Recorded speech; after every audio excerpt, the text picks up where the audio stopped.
ನಿಮ್ಗೆಲ್ಲರಿಗೂ ಗೊತ್ತಿರುವಂತ ವಿಚಾರ, ಹಿಂದೆ ಪ್ರಜಾಪ್ರಭುತ್ವ ರಾಷ್ಟ್ರ ಇರಲಿಲ್ಲ ಅಂತ. ಹಾಗಾದ್ರೆ ಯಾರು ಆಳ್ತಾ ಇದ್ರು? ರಾಜ ಆಳ್ತಾ ಇದ್ದ. ಪ್ರಾಂತ್ಯಗಳನ್ನ ರಾಜ ಆಳ್ತಾ ಇದ್ದ. ಹಳ್ಳಿಗಳನ್ನ ಯಾರು ಆಳ್ತಾ ಇದ್ರು? ಊರಿನಲ್ಲಿ ಮೇಲ್ವರ್ಗದ ಒಬ್ಬ ಮುಖಂಡ ನಾಯಕ ಊರನ್ನ ಏನ್ ಮಾಡ್ತಾ ಇದ್ದ? ಗ್ರಾಮವನ್ನ ಆಳ್ತಾ ಇದ್ದ. ಆ ಊರಿನ ಮುಖಂಡ ಯಾವ ರೀತಿ ಇದ್ ಮಾಡ್ತಿದ್ದ? ತನಗಿಷ್ಟ ಬಂದಾಗೆ ನ್ಯಾಯವನ್ನು ನೀಡ್ತಾ ಇದ್ದ. ಯಾವ ರೀತಿ? ಮೌಖಿಕವಾಗಿ ಬಾಯಿಂದ ಹೇಳ್ತಿದ್ದ. ಅವು ಏನೇ ಅವನು ಹೇಳಿದ್ರೆ ಸ್ಪಷ್ಟತೆ ಇರಲಿಲ್ಲ. ಅವನಿಗೆ ಕಾನೂನಿನ ಅರಿವು ಇರಲಿಲ್ಲ. ಏನೋ ಸ್ವಲ್ಪ ಬುದ್ಧಿವಂತಿಕೆಯಿಂದ ಈ ಹಳ್ಳಿ ಮಾರುಕಟ್ಟೆ, ದೇವಸ್ಥಾನದ ಹತ್ರ ಇಲ್ಲಿ ನ್ಯಾಯವನ್ನ ಹೇಳ್ತಿದ್ದ. ಆದ್ರೆ ನ್ಯಾಯ ಹೇಳ್ತಿದ್ದ ಏನ್ ಮಾಡ್ತಿದ್ದ? ಅವ್ರಿಗೆ ರಿಲೇಷನ್, ಸಂಬಂಧಿಕರಿಗೆ ಅವ್ರ ಪರವಾಗಿ ಹೇಳುದು. ಅವ್ರಿಗೆ ಯಾರಾದ್ರೂ ವಿರೋಧಿಗಳಿದ್ರೆ ಅವ್ರಿಗೆ ವಿರುದ್ಧ ನ್ಯಾಯ ಕೊಡುದು, ಅವ್ರಿಗೆ ಶಿಕ್ಷೆಯನ್ನು ವಿಧಿಸುವಂಥದ್ದು, ಈ ಕೆಲಸವನ್ನ ಮಾಡ್ತಾ ಇದ್ದ. ಯಾರೋ ಊರಿನ ಮುಖಂಡ. ಅವ್ನಿಗೆ ಅವನ್ ಚೆನ್ನಾಗಿರ್ಬೇಕು, ಅವನ ಸಂಬಂಧಿಕರು ಚೆನ್ನಾಗಿರ್ಬೇಕು. ಸಣ್ಣ ತಪ್ಪು ಮಾಡಿದ್ರೆ ದೊಡ್ಡ ಶಿಕ್ಷೆ, ದೊಡ್ಡ ತಪ್ಪು ಮಾಡಿದ್ರೆ ದೊಡ್ಡ ಶಿಕ್ಷೆ ಆಗ್ತಿತ್ತು. ಯಾರಿಗೆ? ಅವ್ನಿಗೆ ಯಾರು ವಿರುದ್ಧ ಇದ್ರು ಅವ್ರು ಮಾತ್ರ ಶಿಕ್ಷೆ ವಿಧಿಸ್ತಿದ್ದೆ ಹೊರತು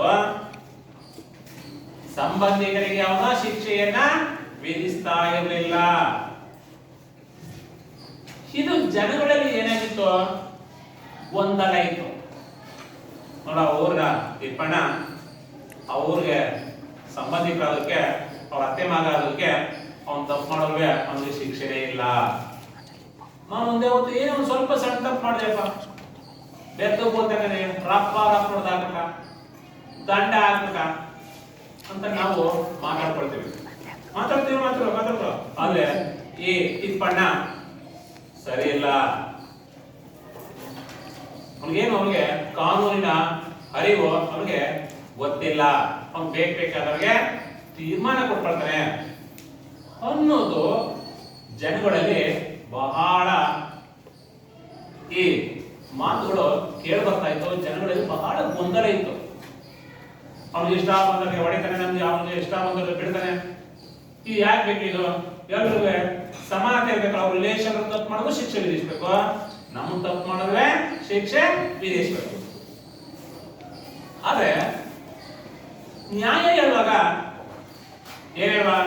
ಏನಾದ್ರೂ ತಪ್ಪು ಮಾಡಿದ್ರೆ 20 ಏಟು, 1,000 ರೂಪಾಯಿ ದಂಡ, 2,000 ರೂಪಾಯಿ ದಂಡ, ಊರಿಂದ ಬಹಿಷ್ಕಾರ ಅಂತಿದ. ಯಾರೇ ತಪ್ಪು ಮಾಡಿದ್ರೆ ಹೇಳ್ತಿದ್ದ, ಬಾಯಿಂದ ಹೇಳ್ಬಿಡ್ತಿಲ್ಲ. ನಾವೇನ್ ಹೇಳ್ತಿದ್ವ? ಕರೆಕ್ಟ್, ಊರಿಂದ ಬಹಿಷ್ಕಾರ ಹಾಕ್ಬಿಡ್ತಾರೆ, ದಂಡ ಹಾಕ್ತಾರೆ, 20 ಏಟು ಹೊಡಿತಾರೆ, ಯಾಕೆ ತಪ್ಪ ಅಂದ್ಬಿಟ್ಟು ನಾವು ಸುಮ್ಗಾಗ್ಬಿಡ್ತೀವಿ. ಆದ್ರೆ ಅದೇ ರಿಲೇಷನ್ ವ್ಯಕ್ತಿ ಮಾಡಿದಾಗ ಅವನು ಹೇಳಿದಂತ ಆ ಕಾನೂನಲ್ಲ, ಅವನು ಹೇಳಿದಂತ ಮಾತು ಅವ್ರಿಗೆ ಅನ್ವಯ ಆಗ್ತಾ ಇರಲಿಲ್ಲ. ಇದನ್ನ ನಾವು ಪ್ರಶ್ನೆ ಮಾಡೋಕೆ ಹೋದ್ರೆ ಅವನು ಒಪ್ಪತ್ತಿರಲಿಲ್ಲ. ಯಾಕೆ? ಬಾಯಿಂದ ಹೇಳಿದ್ದ. ಅದೇ ಯಾವತ್ತು ಆ ಬಾಯಿಂದ ಹೇಳಿರುವುದನ್ನ ಕೈಯಿಂದ ಬರ್ಸಿದ್ರೆ ಅವತ್ತು ಎಷ್ಟನೇ ತಾರೀಖಲ್ಲಿ, ಎಷ್ಟನೇ ದಿವಸ ದೇವಸ್ಥಾನದ ಹತ್ರ ಸಭೆ ಸೇರಿದ, ಅವತ್ತು ಈ ತರ ಮಾತಾಡಿದೆ, ನೋಡು ನೀನ್ ಮಾತಾಡೋದೇ ಇದು, ನಿಮ್ ರಿಲೇಷನ್ ಅಲ್ವಾ, ಶಿಕ್ಷೆ ಕೊಡು ಅಂತ ಕೇಳ್ಬೋದಾಗಿತ್ತು. ಅವಾಗ ನಾವು ಹೇಳ್ಕೊ ನನಗೆ ಹೇಳೇ ಇಲ್ಲ ಅವ. ಯಾಕೆ? ಮೌಖಿಕವಾಗಿ ಹೇಳಿದ್ದು ಯಾವುದು ಬರವಣಿಗೆಯ ರೂಪದಲ್ಲಿ ಇರಲಿಲ್ಲ. ಹಾಗಾದ್ರೆ ಆ ಊರಲ್ಲಿ ಏನಾಗಿತ್ತು? ಕಾನೂನು ಸಮಾನತೆ ಇತ್ತಾ ಇರಲಿಲ್ವಾ? ಕಾನೂನು ಸಮಾನತೆ ಇಲ್ಲ. ಅವರಿಗೆ ಜನಗಳಿಗೆ ಒಂದು ರೀತಿ, ಬೇರೆಯವರಿಗೆ ಒಂದು ರೀತಿ ಇತ್ತು, ಸಮಾನತೆ ಇರಲಿಲ್ಲ. ಇದು ಹಂತ ಹಂತವಾಗಿ ಈ ಗ್ರಾಮದ ಮುಖಂಡನ ಆಡಳಿತವನ್ನ ಅಂತ್ಯಗೊಳಿಸುತ್ತದೆ. ಯಾವಾಗ ಅಂತ್ಯಗೊಳಿಸ್ತದೆ? ಭಾರತ ದೇಶಕ್ಕೆ ಸ್ವತಂತ್ರ ಬಂದಂತ ಸಂದರ್ಭದಲ್ಲಿ ಈ ಪ್ರಾಂತ್ಯಗಳ ಆಡಳಿತ, ಈ ಊರಿನ ಮುಖಂಡರ ಆಡಳಿತ ಏನಾಗ್ತದೆ? ಅಂತ್ಯಗೊಳ್ತದೆ. ದೇಶಕ್ಕೆ 1947 ಆಗಸ್ಟ್ 15 ದೇಶ ಏನಾಯ್ತು? ಸರ್ವ ಸ್ವತಂತ್ರ ರಾಷ್ಟ್ರವಾಗಿ ಪ್ರಜಾಪ್ರಭುತ್ವ ರಾಷ್ಟ್ರ ಆಗ್ಬೇಕು. ಪ್ರಜಾಪ್ರಭುತ್ವ ರಾಷ್ಟ್ರ ಆಗ್ಬೇಕು ಅಂತಂದ್ರೆ ಪ್ರತಿಯೊಬ್ಬರಿಗೆ ಹಕ್ಕುಗಳು ಸಿಗಬೇಕು, ಪ್ರತಿಯೊಬ್ಬರಿಗೆ ಭಾರತದಲ್ಲಿ ಸಮಾನತೆಯನ್ನು ಬದುಕಬೇಕು. ಅದಕ್ಕೋಸ್ಕರ ಈ ಪ್ರಜಾಪ್ರಭುತ್ವನ ರಾಷ್ಟ್ರವನ್ನ ನಿರ್ಮಿಸಬೇಕು ಅಂದ್ಬಿಟ್ಟು ದೇಶ ವಿಭಜನೆ ಆದ್ಮೇಲೆ ಏನ್ ಮಾಡಿದ್ರು? ಈ ಸಂವಿಧಾನವನ್ನ ರಚಿಸಿದ್ರು. ಹಾಗಾದ್ರೆ ಮತ್ತೆ ಇವತ್ತು ಈ ದಿನ ನಾವು ಭಾರತದ ಸಂವಿಧಾನದ ಬಗ್ಗೆ, ಪಾಠದ ಬಗ್ಗೆ ನಾವು ತಿಳಿದುಕೊಳ್ಳೋಣ.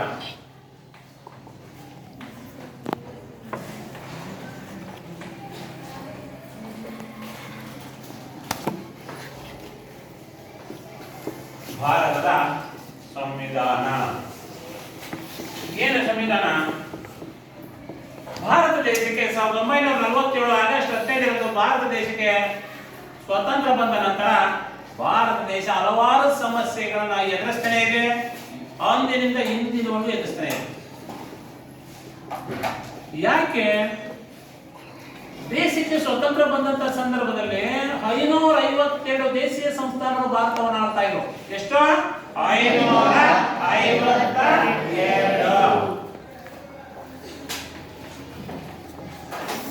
ಈ ರಾಜರು ಒಬ್ಬೊಬ್ಬ ಒಂದು ರಾಜ ಒಂದ್ ರೀತಿ ರಾಜ. ದೊಡ್ಡ ರಾಜನೇ ಒಂದ್ ರೀತಿ, ಕೇತೊಳ್ಳಿ ರಾಜನೇ ಒಂದ್ ರೀತಿ, ಚುಂಚುಕುಪ್ಪೆ ರಾಜನೇ ಒಂದ್ ರೀತಿ. ಹೀಗೆ ಒಬ್ಬೊಬ್ಬ ರಾಜ ಒಂದೊಂದು ರೀತಿ ಈ ಕಾನೂನುಗಳನ್ನ ಮಾಡ್ಕೊಂಡೆ ಪ್ರಾಂತ್ಯವನ್ನ ಆಳ್ತಾ ಇದ್ದ. ಆಗ ಈ ಭಾರತದ ಗೃಹ ಮಂತ್ರಿ ಅಂತ ಕರ್ಸ್ಕೊಂಡಿದ್ರು. ಯಾರು? ಭಾರತ ದೇಶಕ್ಕೆ ಸ್ವತಂತ್ರ ಬಂದ ಸಂದರ್ಭದಲ್ಲಿ ಗೃಹ ಮಂತ್ರಿ ಆಗಿದ್ದಾರೆ. ಯಾರು? ಹೇಳು. ಸರ್ದಾರ್ ವಲ್ಲಭಾಯ್ ಪಟೇಲ್. ಅವರು ಏನಂತ ಕರೀತಿದ್ರು? ಬೊಕ್ಕಿನ ಮನುಷ್ಯ ಅಂತ ಕರೀತಾದ್ರು. ಯಾರನ್ನ? ಸರ್ದಾರ್ ವಲ್ಲಭಾಯ್ ಪಟೇಲ್.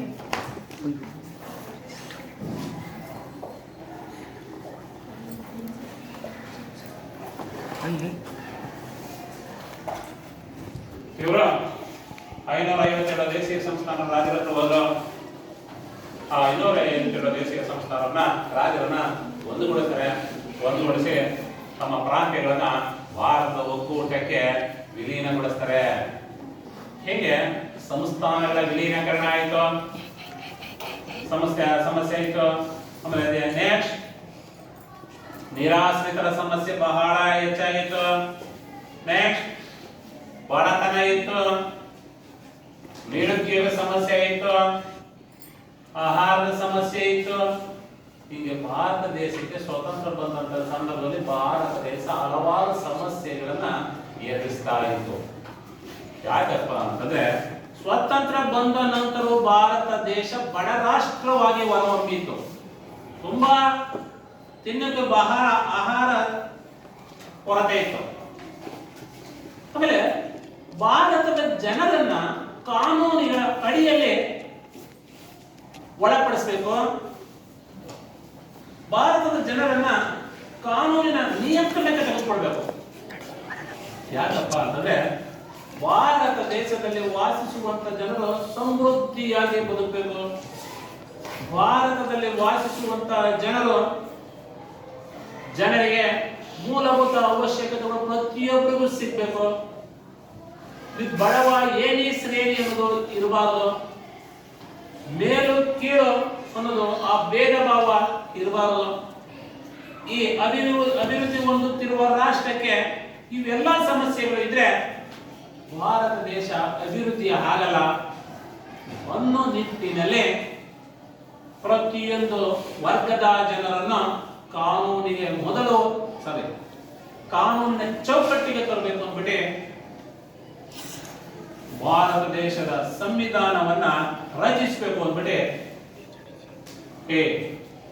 ಭಾರತ ದೇಶದ ರಾಜ್ಯಾಂಗ ರಚನಾ ಸಭೆಯ ಅಧ್ಯಕ್ಷರಾಗಿ ಈ ನವೆಂಬರ್ 9ನೇ ತಾರೀಕು 1946ನೇ ಇಸ್ವಿಯಲ್ಲಿ ರಾಜ್ಯಾಂಗ ರಚನಾ ಸಭೆಯ ಅಧ್ಯಕ್ಷರಾಗಿ ಡಾಕ್ಟರ್ ಬಾಬು ರಾಜೇಂದ್ರ ಪ್ರಸಾದ್ ಅವರು ಆಯ್ಕೆಯಾಗ್ತಾರೆ. ಸಂವಿಧಾನಕ್ಕೆ ಆಯ್ಕೆಯಾಗರು ಯಾರು? ನವೆಂಬರ್ 26 ಆಗ 1900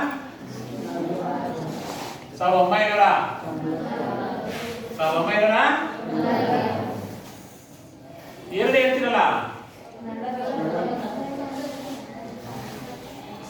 ಈಗ ಮೊನ್ನೆ ಸಂವಿಧಾನದ ಬಗ್ಗೆ ಸಾರಾಂಶದ ಬಗ್ಗೆ ಎರಡು ಮಾಸ ನಿಮಗೆಲ್ಲ ಹೇಳ್ಕೊಟ್ಟಿಲ್ವಾ? ಹೇಳಿಲ್ವಾ? ಹಾಗೆ ಈ ಮೊದಲು ಈ ಸಂವಿಧಾನದ ರಚನಾ ಸಭೆಯನ್ನ ನವೆಂಬರ್ 26ನೇ ತಾರೀಕು 1946ರಲ್ಲಿ ಏನ್ ಮಾಡಿದ್ರು ರಚಿಸಲು. ಅದಕ್ಕೆ ಸೇಮ್ ಈ ನವೆಂಬರ್ 20 ಡಿಸೆಂಬರ್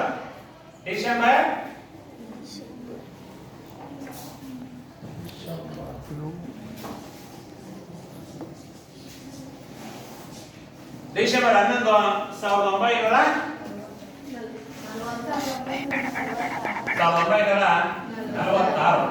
ಇದಕ್ಕೆ ಏನಾದ್ರು ಬಾಬು ರಾಜೇಂದ್ರ ಪ್ರಸಾದ್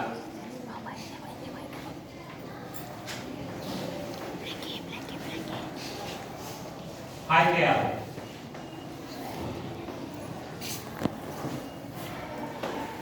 ಕರಡು ಸಮಿತಿ ಅಧ್ಯಕ್ಷರು ಯಾರಾದ್ರು? ಕರಡು ಸಮಿತಿಯ ಅಧ್ಯಕ್ಷರು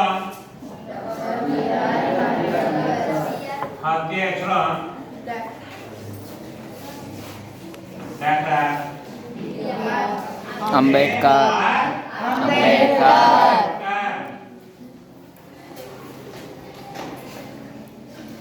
ರಾಜೇಂದ್ರ ಪ್ರಸಾದ್ ರಾಜ್ಯಾಂಗ ರಚನಾ ಸಭೆಯ ಅಧ್ಯಕ್ಷರಾಗಿ ಅದಕ್ಕೆ ಆ ಸಮಿತಿಯ ಕೆಲವು ಸದಸ್ಯರನ್ನ ಆಯ್ಕೆ ಮಾಡಿಕೊಂಡ್ರು. ಸರ್ದಾರ್ ವಲ್ಲಭಾಯ್ ಪಟೇಲ್ ಹಾಗೂ ಈ ಮೌಲಾನಾ ಆಜಾದ್, ಕಲಾಂ, ನೆಕ್ಸ್ಟ್ ರಾಜಗೋಪಾಲಾಚಾರಿ, ಕೃಷ್ಣಮಾಚಾರಿ, ಸರೋಜಿನಿ ನಾಯ್ಡು ಇವ್ರನ್ನ ಏನ್ ಮಾಡೋದಪ್ಪ ಅಂದ್ರೆ ರಾಜ್ಯಾಂಗ ರಚನಾ ಸಭೆಯ ಆ ಅಧ್ಯಕ್ಷರಿಗೆ ಸಮಿತಿಯಾಗಿ ನೇಮಿಸಿಕೊಂಡ್ರು. ಅದೇ ರೀತಿ ಈ ಕರಡು ಸಮಿತಿಯ ಅಧ್ಯಕ್ಷರಾಗಿ ಈ ಗೋಪಾಲಸ್ವಾಮಿ ಅಯ್ಯಂಗಾರ್, ಕೃಷ್ಣಮಾಚಾರಿ ಅಯ್ಯರ್, ನೆಕ್ಸ್ಟ್ ಕೃಷ್ಣರಾಜು ಮುಂತಾದವರು ಏನ್ ಮಾಡ್ಬೇಕಂದ್ರೆ ಈ ಡಾಕ್ಟರ್ BR ಅಂಬೇಡ್ಕರ್ ಸಮಿತಿಗೆ ಇವರು ಸಮಿತಿಯ ಸದಸ್ಯರುಗಳಾದರು. ಹಾಗಾದ್ರೆ ಭಾರತ ದೇಶಕ್ಕೆ ಸಂವಿಧಾನದ ರಚನೆಯ ಅವಶ್ಯಕತೆ ಇತ್ತ? ಬೇಕಾ ಬೇಡವಾಗಿತ್ತು? ಬೇಕಿತ್ತು. ಯಾಕೆ? ಭಾರತ ದೇಶ ಸುಖೀ ರಾಷ್ಟ್ರವಾಗಬೇಕಾಗಿತ್ತು. ಭಾರತ ದೇಶ ಕಲ್ಯಾಣ ರಾಷ್ಟ್ರವಾಗಬೇಕಾಗಿತ್ತು. ಭಾರತ ದೇಶದ ಜನರು ನೆಮ್ಮದಿಯಿಂದ ಬದುಕಬೇಕಾಗಿತ್ತು. ಯಾವ ರೀತಿ? ಸಾಮಾಜಿಕವಾಗಿ, ಆರ್ಥಿಕವಾಗಿ, ರಾಜಕೀಯವಾಗಿ, ಧಾರ್ಮಿಕವಾಗಿ ತಮ್ಮ ಅಭಿಪ್ರಾಯವನ್ನ ವ್ಯಕ್ತಪಡಿಸುವ ರೀತಿಯಲ್ಲಿ ಪ್ರತಿಯೊಬ್ಬರಿಗೂ ನ್ಯಾಯಯುತವಾಗಿ ಮೂಲಭೂತ ಹಕ್ಕುಗಳು ಪ್ರತಿಯೊಬ್ಬರಿಗೂ ಸಿಗಬೇಕು. ಅದಕ್ಕೋಸ್ಕರ ಸಂವಿಧಾನದ ಅವಶ್ಯಕತೆ ಭಾರತ ದೇಶಕ್ಕೆ ಇತ್ತು. ಯಾಕಪ್ಪ ಅಂತಂದ್ರೆ ಮೇಲ್ವರ್ಗದ ಜನರು ಕೆಳವರ್ಗದವರನ್ನ ಶೋಷಣೆಗೆ ಒಳಪಡಿಸ್ತಾ ಇದ್ರು. ಕೆಳವರ್ಗದವರನ್ನ ಮೂಲ ಹಕ್ಕುಗಳನ್ನೆಲ್ಲ ಕಿತ್ಕೊಂಡಿದ್ರು. ಕೆಳವರ್ಗದವರಿಗೆ ಯಾವುದೋ ಒಂದು ಕನಿಷ್ಠ ಕೆಲಸಗಳನ್ನ ನೀಡ್ತಾ ಇದ್ರು. ಮೇಲ್ವರ್ಗದವರು ಐಷಾರಾಮಿಯಾಗಿ ಬದುಕ್ತಾ ಇದ್ರು. ಈ ವ್ಯವಸ್ಥೆಯಲ್ಲಿ ಇದೇ ವ್ಯವಸ್ಥೆ ಮುಂದುವರೆದ್ರೆ ಭಾರತ ದೇಶ ಆರ್ಥಿಕವಾಗಿ ಅಭಿವೃದ್ಧಿಯನ್ನು ಸಾಧಿಸಲ್ಲ. ಆರ್ಥಿಕವಾಗಿ ಅಭಿವೃದ್ಧಿಯನ್ನು ಸಾಧಿಸಬೇಕು ಅಂದ್ರೆ ಗರಿಷ್ಠ ಎಲ್ಲಾ ಸೌಲಭ್ಯಗಳು ಪ್ರತಿಯೊಬ್ಬರಿಗೂ ಸಿಗ್ಬೇಕು.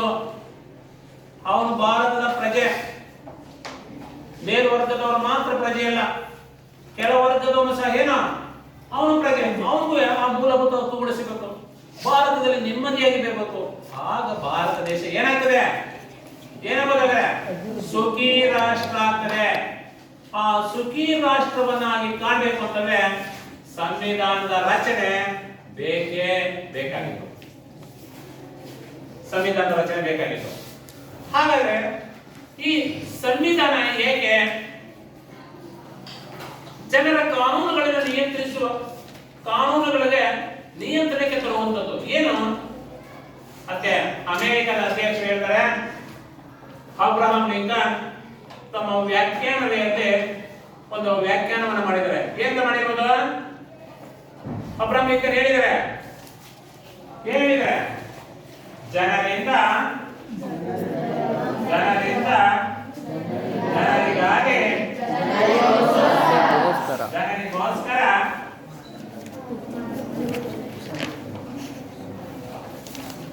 ನಡೆಸುವಂತಹ ಸರ್ಕಾರವನ್ನ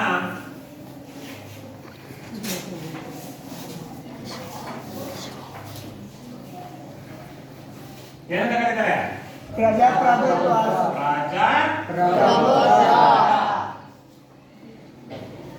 ಈ ಪ್ರಜಾಪ್ರಭುತ್ವ, ಈ ನಮ್ಮ ಭಾರತ ದೇಶದ ಈ ಪ್ರಜಾಪ್ರಭುತ್ವ ವ್ಯವಸ್ಥೆಯಲ್ಲಿ ಪ್ರಜೆಗಳಿಂದಲೇ ನೇರವಾಗಿ ಆಯ್ಕೆಯಾಗಬೇಕು.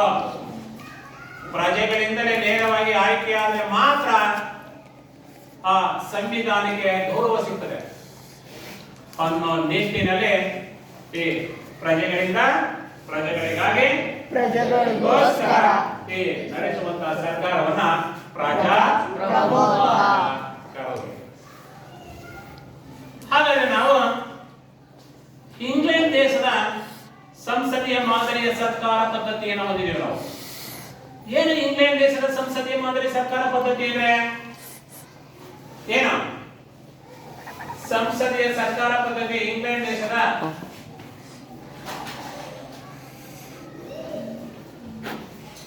ಏನು ಸಂಸದೀಯ ಸರ್ಕಾರ ಪದ್ಧತಿ ಇದೆ? ನಾವು ನೋಡಿ, ನಾವು ಪ್ರಜಾಪ್ರಭುತ್ವದಲ್ಲಿ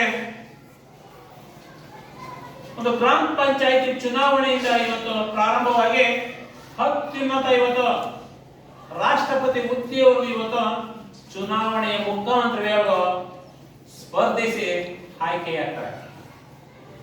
ಒಬ್ಬ ಗ್ರಾಮ ಪಂಚಾಯಿತಿ ಮೆಂಬರ್ ಇವತ್ತು ಭಾರತ ಪ್ರಥಮ ಪ್ರಜೆ ಅಂತ ಯಾವ ಕರ್ಸ್ಕೊಂಡಿರೋ?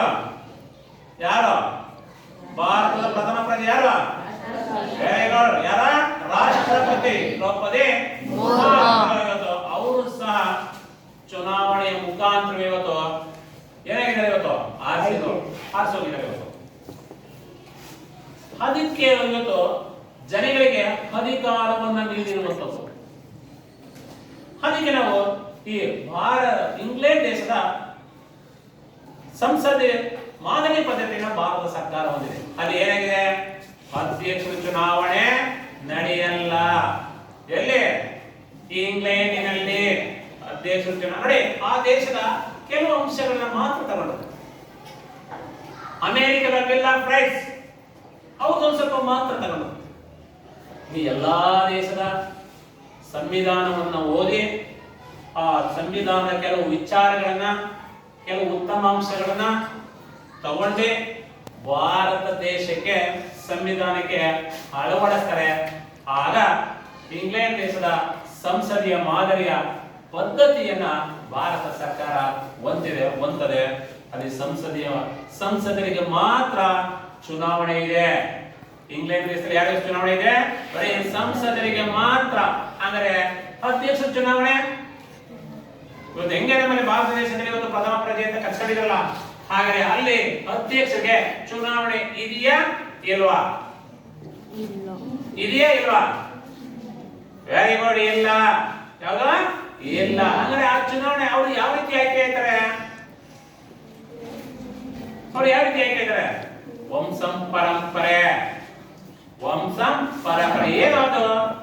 ವಂಶಂ ಪಾರಂಪರ್ಯವಾಗಿ ರಾಣಿ ಏನು ಆಳ್ವಿಕೆ ಮಾಡ್ತಾ ಇದ್ದಾರೋ ಹಿಂದಿನ ಕಾಲದಿಂದ ಅವರ ಮನೆತನದವರೇ ಆಳ್ವಿಕೆ ಮಾಡುವಂಥದ್ದು ಈ ಭಾರತದಲ್ಲಿ ಅಧ್ಯಕ್ಷರು. ನಮ್ಮಲ್ಲಿ ಆ ವ್ಯವಸ್ಥೆ ಇಲ್ಲ. ನಮ್ಮ ವ್ಯವಸ್ಥೆ 5 ವರ್ಷಗಳಿಗೊಮ್ಮೆ ಕಾಲ ಕಾಲಕ್ಕೆ ಚುನಾವಣೆ ನಡೀತದೆ. ಆ ಚುನಾವಣೆಯ ಮುಖಾಂತರವೇ ಸ್ಪರ್ಧಿಸಿ ಆರಿಸಿ ಅಧಿಕಾರವನ್ನ ಹಿಡಿಯುವಂಥದ್ದು. ಅವರಲ್ಲಿ ಅಧ್ಯಕ್ಷ ಚುನಾವಣೆ ಇಲ್ಲ. ಒಬ್ಬರು ಸತ್ರೆ ನೆಕ್ಸ್ಟ್ ಅವರ ಮನೆತನದವರು, ಅವ್ರ ಸತ್ರೆ ನೆಕ್ಸ್ಟ್ ಇನ್ನೊಬ್ಬರು ಮನೆತನದವರು. ಈ ರೀತಿಯಾಗಿ ಇಂಗ್ಲೆಂಡ್ ದೇಶದಲ್ಲಿ ಅಧ್ಯಕ್ಷರ ಪದ್ಧತಿಯ ಅಧ್ಯಕ್ಷರ ಆ ಸ್ಥಾನವನ್ನ ಅಲಂಕರಿಸಿದ್ದಾರೆ. ಅಲ್ಲಿ ಸಂಸದರಿಗೆ ಮಾತ್ರ ಚುನಾವಣೆ ನಡೆದಿದೆ. ಆ ಅಂಶವನ್ನ ಭಾರತ ದೇಶ ತನ್ನ ಸಂವಿಧಾನಕ್ಕೆ ಸೇರಿಸಿಕೊಂಡಿದೆ. ನೆಕ್ಸ್ಟ್ ಅಮೆರಿಕದ್ದು ಬಿಲ್ ಆಫ್ ರೈಟ್ಸ್. ಆ ವ್ಯವಸ್ಥೆ ಯಾವ ರೀತಿ ಇತ್ತು? ಅದು ಏನಾಗಿದೆಪ್ಪ ಅಂದ್ರೆ ಒಂದು ಅರೆ ಪ್ರಜಾಪ್ರಭುತ್ವ. ಭಾರತ ದೇಶದ ದೊಡ್ಡ ಪ್ರಜಾಪ್ರಭುತ್ವ ಅದು ಅರೆ ಪ್ರಜಾಪ್ರಭುತ್ವ. ಯಾವ ರೀತಿ ಪಡೆಯಲೆ ಅಧ್ಯಕ್ಷರ ಚುನಾವಣೆ ಮಾತ್ರ ನಡೆದಿದೆ,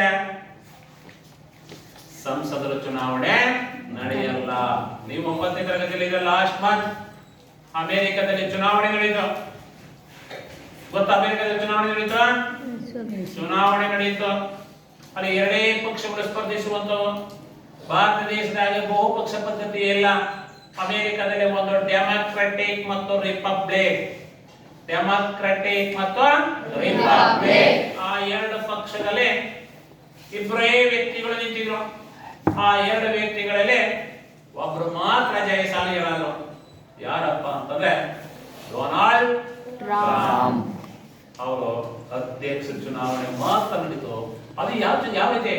ನಾವೆಲ್ಲ ಆನ್ಲೈನ್ ಮನೇಲೇ ಕುಂತು ಓಟ್ ಹಾಕೋದು, ಆನ್ಲೈನ್ ಅಲ್ಲಿ ಮನೇಲೇ ಚುನಾವಣೆ ಮಾಡುವಂಥದ್ದು. ನಾವು ಸ್ಕೂಲ್ ಮುಂದಕ್ಕೆ ಹೋಗೋದು, ಲೈನ್ ನಿಂತ್ಕೊಳ್ಳೋದು, ಆ ರೀತಿ ವ್ಯವಸ್ಥೆ ಇಲ್ಲ. ಅಲ್ಲಿ ಮನೇಲೇ ಕೂತ್ಕೊಂಡು ಚುನಾವಣೆ ಮಾಡಿದ್ರು. ಡೊನಾಲ್ಡ್ ಟ್ರಂಪ್ ಗೆದ್ರು, ವಿಜಯಶಾಲಿ ಅದು. ನೋಡಿ, ಆ ಉತ್ತಮ ಅಂಶವನ್ನ ಭಾರತ ದೇಶದ ಸಂವಿಧಾನಕ್ಕೆ ಸೇರಿಸಿದರು. ಒಳಗೆ ಅಧ್ಯಕ್ಷ ಚುನಾವಣೆ ನಡೆದು ಸಂಸದರ ಚುನಾವಣೆ ಇಲ್ಲ. ಆದ್ರೆ ಭಾರತ ಒಂದು ಎಲ್ಲ ಕೆಲವು ಅಂಶಗಳನ್ನ ತಗೊಂಡು ಸೇರಿಸ್ಕೊಂಡು ಏನಾಗಿದೆಯಪ್ಪ ಅಂತಂದ್ರೆ ಭಾರತ ಇವತ್ತು ದೊಡ್ಡ ಪ್ರಜಾಪ್ರಭುತ್ವವಾಗಿ ಇವತ್ತು ರಾಷ್ಟ್ರವಾಗಿ ಹೊರಹೊಮ್ಮಿದೆ. ನಮ್ಮಲ್ಲಿ ಇವತ್ತು 1994ನೇ ಇಸ್ವಿಯಲ್ಲಿ ಇವತ್ತು ಏನು ಗ್ರಾಮ ಪಂಚಾಯತಿ ಚುನಾವಣೆ ಇವತ್ತು ಏನು ಬಂದಿದೆಯೋ ಅಲ್ಲಿವರೆಗೆ ಇವತ್ತು 2024ನೇ ಸಾಲಿನ ಇವತ್ತು ಭಾರತ ದೇಶದ ಪ್ರಥಮ ಪ್ರಜೆಯಾಗಿ ಇವತ್ತು ದ್ರೌಪದಿ ಮುರ್ಮು ಅವರು ಏನಾಗಿದ್ರೆ ಅಲ್ಲಿವರೆಗೆ ಇವತ್ತು ನಾವು ಪ್ರಜೆಗಳು ಚುನಾವಣೆ ಮುಖಾಂತರ ನಾವು ಏನ್ ಮಾಡ್ತಾ ಇದ್ದೀವಿ, ನಾವು ಆರಿಸಿ ಕಳಿಸ್ಕೊಡ್ತಾ ಇದೀವಿ.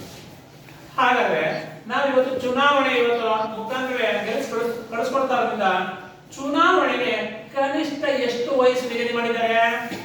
18. ಎಷ್ಟು ವರ್ಷ? 18 ವರ್ಷ ವಯಸ್ಸಿನವರೆಲ್ಲರೂ ಮತದಾನ ಮಾಡೋದು. ಎಷ್ಟು ವರ್ಷ?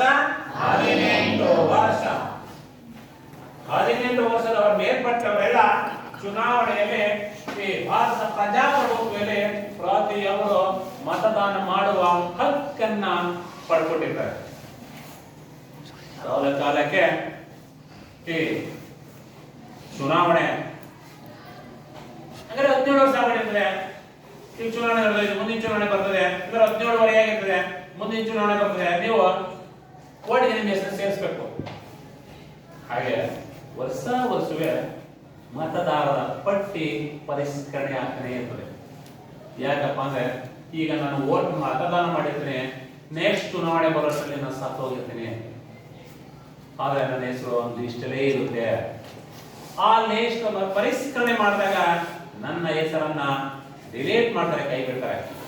ನಿಮ್ಗೆ 17 ವರೆ ಆಗಿರ್ತದಾಗ ನೆಕ್ಸ್ಟ್ ನೀವು 18 ವರ್ಷ ಆಗಿರ್ತದೆ ನಿಮ್ಮನ್ನ, ಆಗ ಮತದಾರ ಪಟ್ಟಿಗೆ ನಿಮ್ಮ ಹೆಸರನ್ನ ಏನ್ ಮಾಡ್ತಾರೆ, ನೋಂದಾಯಿಸಿ ಸೇರಿಸ್ಕೊಳ್ತಾರೆ. ಹಂಗೆ ವರ್ಷ ಏನಾಗ್ತದೆ ಅಂದ್ರೆ ಮತದಾನದ ಪಟ್ಟಿ ಪರಿಷ್ಕರಣೆ ಆಗುವುದರಿಂದ ಏನಾಗ್ತದೆ, ಇವಾಗ 18 ವರ್ಷ ತುಂಬಿದವರೆಲ್ಲ ಮತದಾನವನ್ನ ಮಾಡಬಹುದು. ಹೀಗೆ ಇವತ್ತು ಈ ಸಂವಿಧಾನವನ್ನ ಇವತ್ತು ಇವೆಲ್ಲ ಇವತ್ತು ಉತ್ತಮ ಅಂಶಗಳನ್ನ ಇವತ್ತು ಸೇರಿಸ್ಕೊಂಡು ಈ ರಾಜ್ಯಾಂಗ ರಚನಾ ಸಭೆಯ ಅಧ್ಯಕ್ಷರಾಗಿ ಬಾಬು ರಾಜೇಂದ್ರ ಪ್ರಸಾದ್, ಕರಡು ಸಮಿತಿ ಅಧ್ಯಕ್ಷರು ಡಾಕ್ಟರ್ ಬಿ ಆರ್ ಅಂಬೇಡ್ಕರ್ ಅವರ ನೇತೃತ್ವದಲ್ಲಿ ಜನವರಿ 26, 1950ರಲ್ಲಿ ಭಾರತ ದೇಶ ಏನಾಯ್ತು? ಪ್ರಜಾಪ್ರಭುತ್ವ ರಾಷ್ಟ್ರವಾಗಿ, ಗಣತಂತ್ರ ರಾಷ್ಟ್ರವಾಗಿ ಏನಾಯ್ತು? ಭಾರತ ದೇಶ ಹೊರಹೊಮ್ಮಿತು. ಭಾರತ ದೇಶ ದೊಡ್ಡ ಪ್ರಜಾಪ್ರಭುತ್ವ ರಾಷ್ಟ್ರವಾಗಿ ಹೊರಹೊಮ್ಮಿದೆ. ಈಗ ಎಲ್ಲರೂ ನಾವೆಲ್ಲ ಈಗ ಏನಾಗಿದೆ? ಕಾನೂನಿನ ಚೌಕಟ್ಟಿನಲ್ಲಿ ಸೇರಿದೆ. ಆ ಕಾನೂನಿನ ಚೌಕಟ್ಟಿನಲ್ಲಿ ಸೇರಿರುವುದರಿಂದ ಇವತ್ತು ಪ್ರತಿಯೊಬ್ಬರಿಗೆ ಇವತ್ತು ಮೇಲು ಕೀಳು ಯಾವುದು ಭೇದ ಭಾವ ಇಲ್ಲದೆ ಪ್ರತಿಯೊಬ್ಬರಿಗೆ ಇವತ್ತು ಭಾರತ ಸರ್ಕಾರ ಏನ್ ಮಾಡಿದೆ? ಮೂಲಭೂತ ಹಕ್ಕುಗಳನ್ನ ನೀಡಿದೆ. ಆ ಮೂಲಭೂತ ಹಕ್ಕುಗಳು ಯಾವ್ಯಾವ? ಪ್ರತಿಯೊಬ್ಬರಿಗೆ ಇವತ್ತು ನ್ಯಾಯಯುತವಾಗಿ ಸಿಗ್ತಾರಂತ ಮೂಲಭೂತ ಹಕ್ಕುಗಳ ಸಮಾನತೆ ಹಕ್ಕು, ಸ್ವಾತಂತ್ರ್ಯದ ಹಕ್ಕ, ಎರಡದ ಸಮಾನತೆಯ, ಮೂರಗ ಶೋಷಣೆಯ ವಿರೋಧಿಸುವ,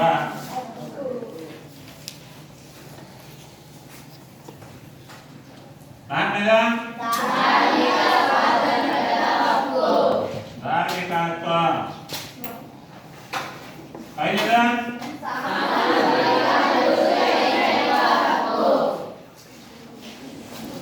ಸಾಂಸ್ಕೃತಿಕ ಪರಿಹಾರದ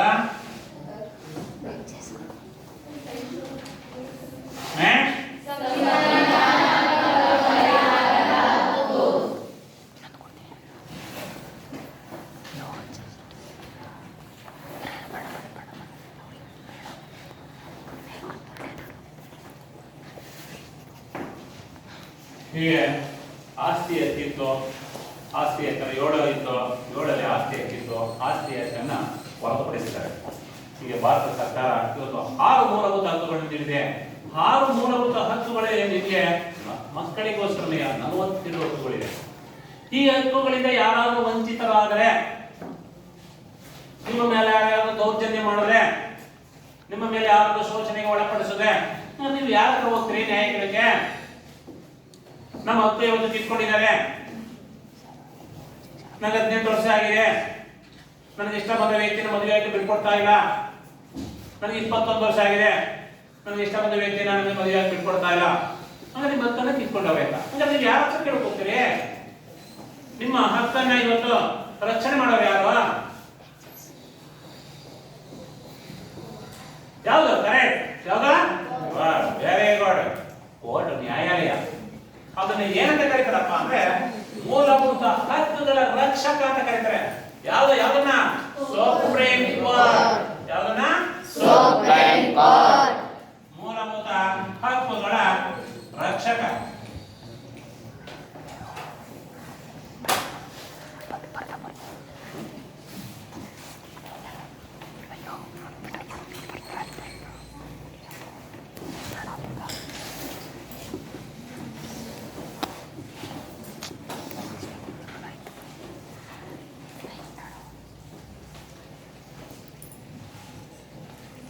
ಮೂಲಭೂತ ಹಕ್ಕುಗಳ ರಕ್ಷಕ ಅಂತ ಕರೀತಾರೆ ಸುಪ್ರೀಂ ಕೋರ್ಟ್.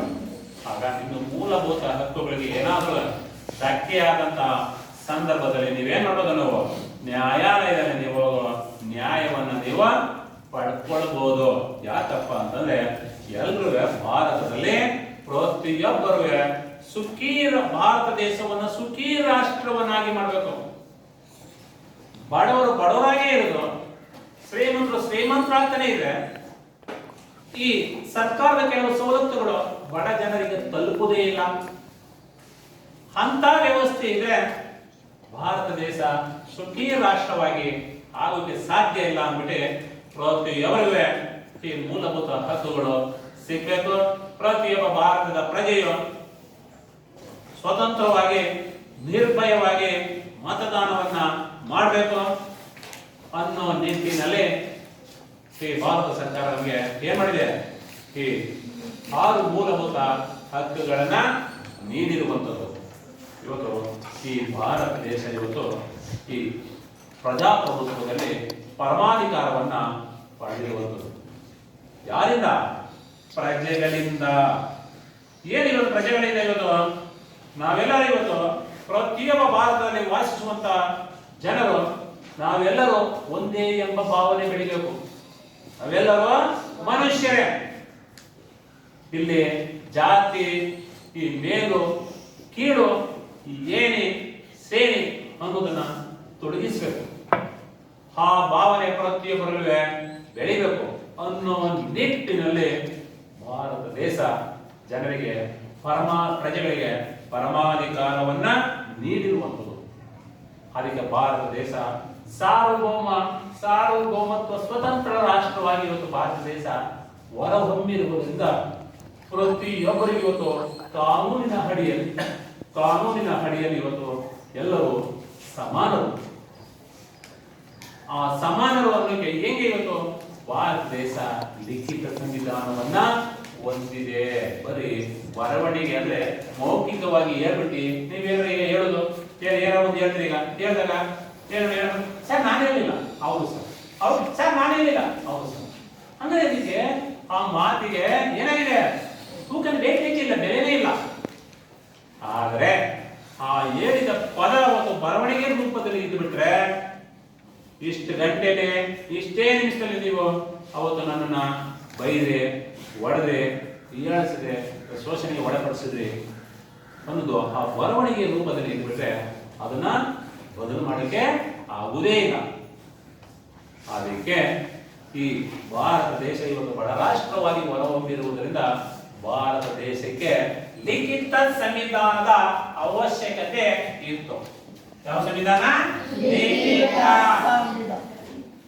ಲಿಖಿತ ಅಂದ್ರೆ ಏನು? ಬರವಣಿಗೆ. ಏನೇ ಇವತ್ತು ನಾವು ಹೇಳಿದ್ರೆ, ಇವತ್ತು ಕಾನೂನಿನ ಮೇಲೆ ಇವತ್ತು ಏನೇ ಇವತ್ತು ನಾವು ಸಂವಿಧಾನವನ್ನು ರಚಿಸಬೇಕು ಅಂದ್ರೆ ಇವತ್ತು ಬರವಣಿಗೆ ರೂಪದಲ್ಲೇ ಇವತ್ತು ಇರುವಂತದ್ದು. ಅದನ್ನ ಪುನಃ ತಿದ್ದುಪಡಿ ಮಾಡಬೇಕು ಅಂದ್ರೆ ಇವತ್ತು ಎಲ್ಲಾ ಸಂಸದರು ಸೇರಿ ಅದನ್ನ ಕೂಲಂಕುಷವಾಗಿ ಚರ್ಚಿಸಿ ಅವರು ಒಪ್ಪಿಗೆನ ಪಡ್ಕೊಂಡೆ ನಂತರ ಮೇಲ್ಮನೆ ರಾಜ್ಯಸಭೆ ಕಳಿಸ್ಕೊಟ್ಟೆ, ಅಲ್ಲಿ ಒಪ್ಪಿಗೆನ ಪಡ್ಕೊಂಡೆ. ನೆಕ್ಸ್ಟ್ ಭಾರತ ಪ್ರಥಮ ಪ್ರಜೆ ರಾಷ್ಟ್ರಪತಿ ಕಳಿಸ್ಕೊಟ್ಟೆ, ಅಲ್ಲಿ ಒಪ್ಪಿಗೆನ ಪಡ್ಕೊಂಡೆ. ಆಗ ತಿದ್ದುಪಡಿ ಮಾಡೋದು. ನಾನು ಅಧಿಕಾರ, ನಾನು ಏನ್ ಬೇಕಾದ್ರೂ ತಿದ್ದುಪಡಿ ಮಾಡ್ತೀನಿ, ನಾನು ಏನ್ ಬೇಕಾದ್ರೂ ನಾನು ಯಾವ ರೀತಿ ಒಂದು ರೀತಿ ಸರ್ವಾಧಿಕಾರ ಧೋರಣೆಯನ್ನು ತಾಳ್ತೀನಿ. ಆಗಲ್ಲ. ಯಾಕಪ್ಪ ಅಂದ್ರೆ ಜನರಿಂದ ಪರಮಾದೇಶವನ್ನ ಪಡೆದಿರುವಂತದ್ದು. ನೀವು 5 ವರ್ಷಗಳಿಗೊಮ್ಮೆ ಮಾತ್ರ ನೀವು ಆಯ್ಕೆಯಾಗಿರುವಂತದ್ದು. ಶಾಶ್ವತವಾಗಿ ನೀವು ಯಾರು ಮೇಲೆ ಆಯ್ಕೆಯಾಗಿರಲ್ಲ. ಅದಕ್ಕೆ ಭಾರತ ದೇಶದ ಸಂವಿಧಾನ ಏನಾಗಿದೆ? ಲಿಖಿತ ಸಂವಿಧಾನವಾಗಿ ಇವತ್ತು ಹೊರಹೊಮ್ಮಿರುವುದರಿಂದ ಕೆಲವು ಎಲ್ಲ ಏನಾಗಿದೆ, ಬೇರೆ ದೇಶ ಅಲಿಖಿತ ಸಂವಿಧಾನವನ್ನು ಹೊಂದಿದೆ. ಅವರು ಹೇಳದೆ ಒಂದು ಮಾಡದೇ ಒಂದು. ನಮ್ಮಲ್ಲಿ ಆ ರೀತಿ ಇಲ್ಲ, ಎಲ್ಲ ಬರವಣಿಗೆ ರೂಪದಲ್ಲಿದೆ. ಅದಕ್ಕೆ ಎಲ್ಲರೂ ಇವತ್ತು ಏನಾಗಿದೆ, ಕಾನೂನಿನ ಚೌಕಟ್ಟಿನಲ್ಲಿ ಇವತ್ತು ಸೇರಿರುವುದರಿಂದ ಪ್ರತಿಯೊಬ್ಬರು ಏನಾಗಿದೆ ಇವತ್ತು ಕಾನೂನಿನ ಅಡಿಯಲ್ಲಿ ಸರಿ ಸಮಾನರು.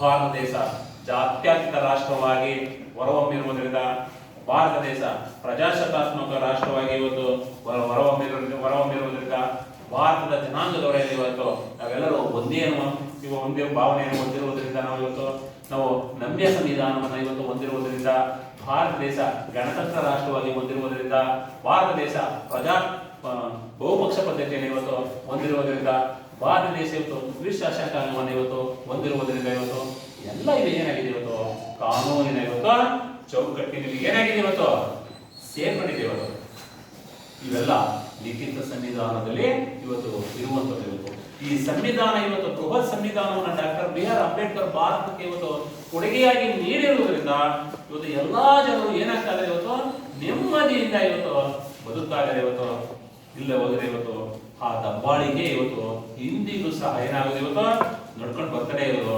ಭಾರತ ದೇಶಕ್ಕೆ ಅಭಿವೃದ್ಧಿಗೆ ಏನಾಗ್ತಿತ್ತು, ಬಹಳ ಹಿನ್ನಡೆಯಾಗ್ತಾ ಇತ್ತು. ಅದನ್ನ ಏನ್ ಮಾಡಿದ್ರು ಡಾಕ್ಟರ್ ಬಿ.ಆರ್. ಅಂಬೇಡ್ಕರ್ ಏನ್ ಮಾಡಿದ್ರು, ತಪ್ಪಿಸಿದ್ರು. ಮತ್ತೆ ಇಲ್ಲಿವರೆಗೂ ನಾವು ಇವತ್ತು ಭಾರತ ಸಂವಿಧಾನದ ಪಾಠದ ಬಗ್ಗೆ ನಾವು ಕೆಲವು ವಿಚಾರಗಳನ್ನ ತಿಳ್ಕೊಂಡು ಈ ಮುಂದಿನ ತರಗತಿಯಲ್ಲಿ ಮುಂದಿನ ಪಾಠದ ಬಗ್ಗೆ ತಿಳ್ಕೊಳ್ಳೋಣ. ಈ ಪಾಠದ ಬಗ್ಗೆ ಒಂದೆರಡು ಪ್ರಶ್ನೆಗಳನ್ನ ಕೊಡ್ತೀನಿ. ಮನೆಯಲ್ಲಿ ನಡೆಗೆ ನೀವು ಬರ್ಕೊಂಡೇ ಬರ್ಬೇಕು. ಬರ್ಕೊಂಡು ಬರ್ತೀರಾ?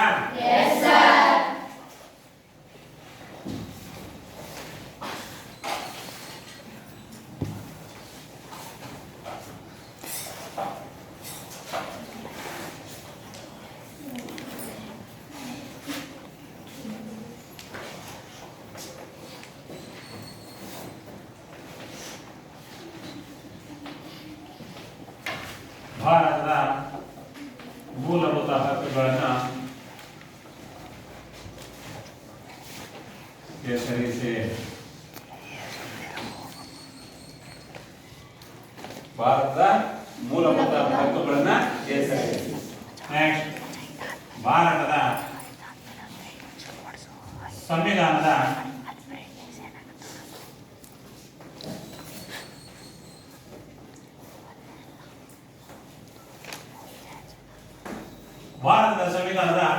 ಪ್ರಸ್ತಾವನೆಯನ್ನ ತಿಳಿಸಿ. ಇದರೊಳಗೆ ಬರ್ಕೊಂಡು ಬರ್ತೀರಾ?